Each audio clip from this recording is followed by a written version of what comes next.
Alright people, welcome back to another game from Heroes and Champions. This is game number 3 from a best out of 3 series from the grand finals of this particular tournament. So without further ado, let's introduce them players. We got Bizarre spawning over here at the 12 o'clock. Tealwork. His ally Shake at the 10 o'clock. And their opponents DV spawning over here, the Red Undead, at the 3 o'clock. TGW at the 5 o'clock. Red Human. Game number 1 and 2 were pretty great.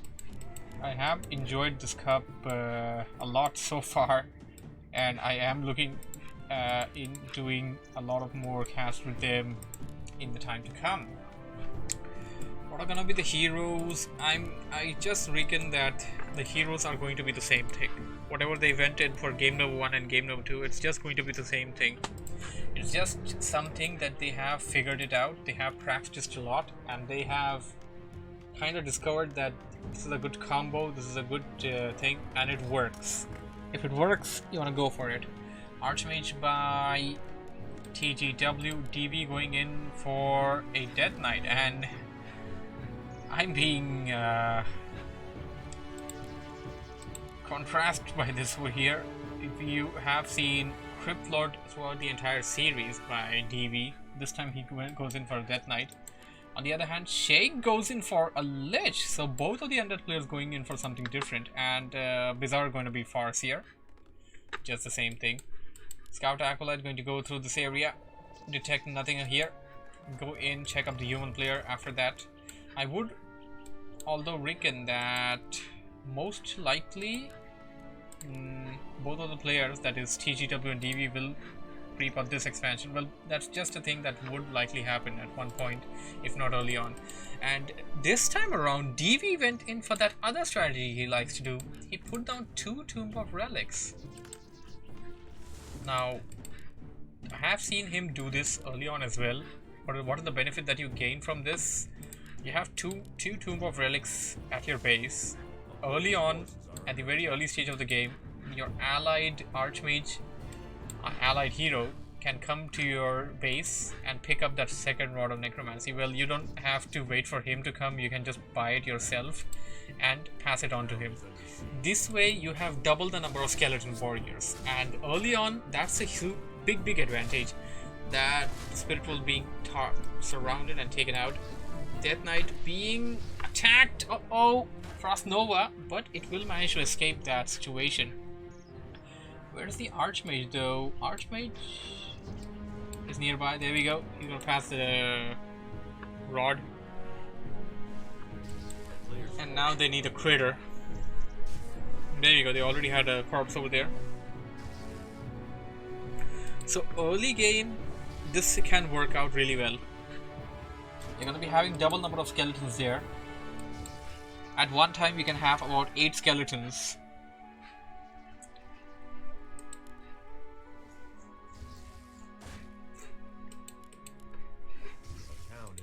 Bizarre and Shake doing a pretty good job of keeping them at their toes, I would say, because if TGW and DV managed to reach either the base of Bizarre or Shake, they would have done a lot of damage with the strategy that they're going for.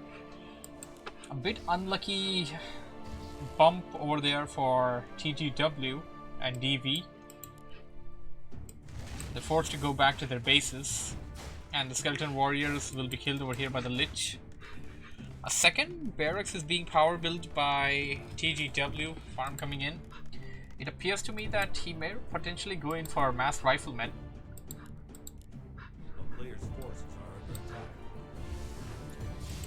Shake tried to invade the base of TGW. TGW wants none of that, forcing him away.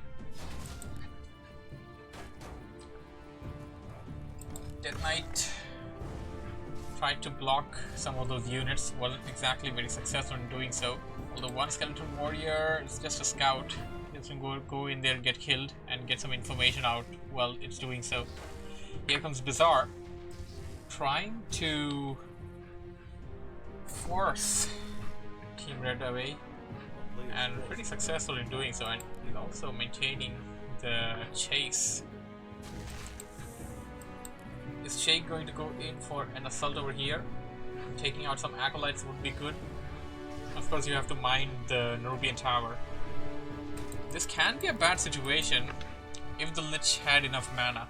Lich didn't have enough mana for another Frost Nova. If the Frost Nova would have impacted a Death Knight, there was an opening for a slow. Scout Skeleton Warriors going in, attacking the acolytes, gotta be careful of them. Sheikh going into his base from the other side, just kind of dragging the game a bit from what I see.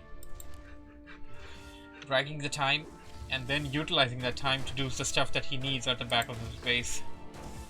Death Knight is super weak right now, gotta be careful. Bizarre, lovely body block, Hex, and this Death Knight will bite the dust. DV gonna have to revive that Death Knight. It's just a level 1 Death Knight, of course, can be revived real fast. But he will lose one of his Tomb of Relics. Tier 2 is ready, put down the Slaughterhouse, but immediately being cancelled. Here comes the human player TGW with a couple of riflemen. And oh, the back of the base is already being attacked by this feral spirits, the Spirit Wolves. And yeah, this is gonna be a rifleman pushed by TGW.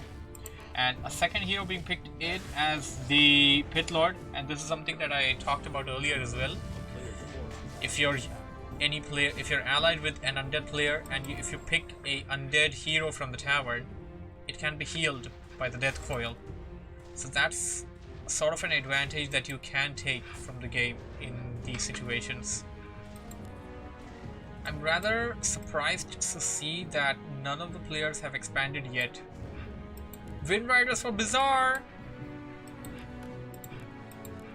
And Mass Gargoyles coming in by Sheikh, so Bizarre and Sheikh's strategy right now is to go in mass air and take out anything that moves. That may be countered by Riflemen, but the thing is Riflemen gotta be there to counter it. Town Portal coming in, this will force back Bizarre a bit, but the Gargoyles will still maintain the pressure at their... Riflemen will be able to enter the base only from certain locations. They have a slightly fatter collision size as compared to the footmen, so they can't enter from certain locations like these. Something that you want to consider. You have a battle going on. The Death Knight that just got revived was being attacked.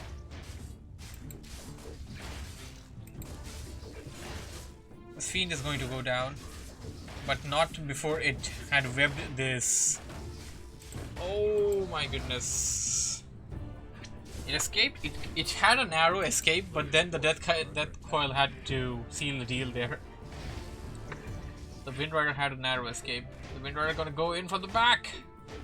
And of course on a map like this, circle of heroes, circle of fallen heroes that is, you have a lot of potential to go in for attacks like these. Aerial assault on the gold line. Even if your base is well fortified from the front, the back line has pretty much nothing to defend the gold line. And you need to be very careful. You need to be on your toes to be able to save your base from such attacks. There's a lot of flyers coming in by Bizarre, and the same thing coming in by Sheikh. Team Red needs a super anti-air army. Riflemen can deal with it, and they also need a lot of towers at their bases. If they don't have the towers, the bases are gonna fall. What do we have? Potion, wand, scroll. All are pretty okay. Potion of greater mana, version of greater HP can be taken. Invulnerability is also super useful. Gargoyles going in. They're probably gonna attack the tower first. Tower already came up though, and is being repaired.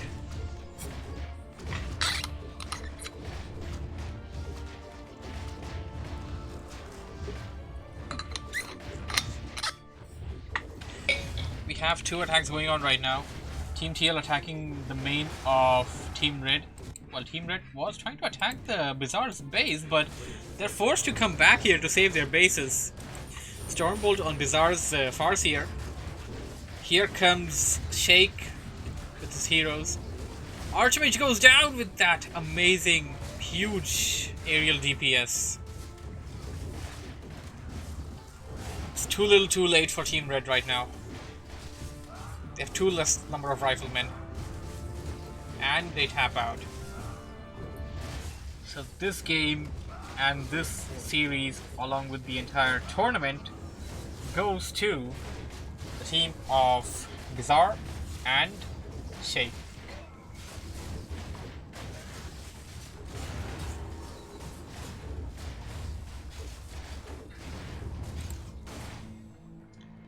Oh, hey Lucker, welcome to the stream.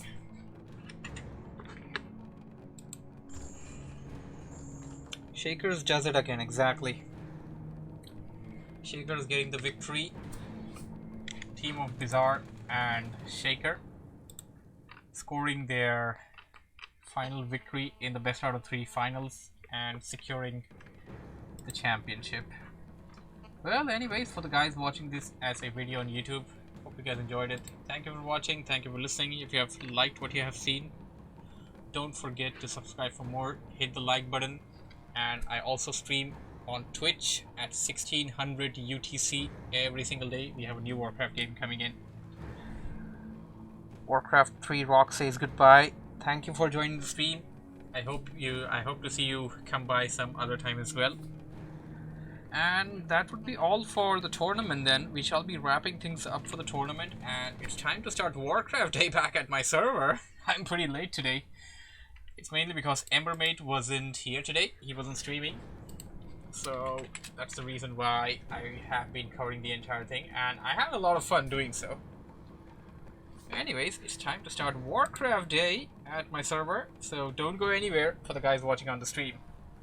And for the guys watching on YouTube, I'll see you in the next one.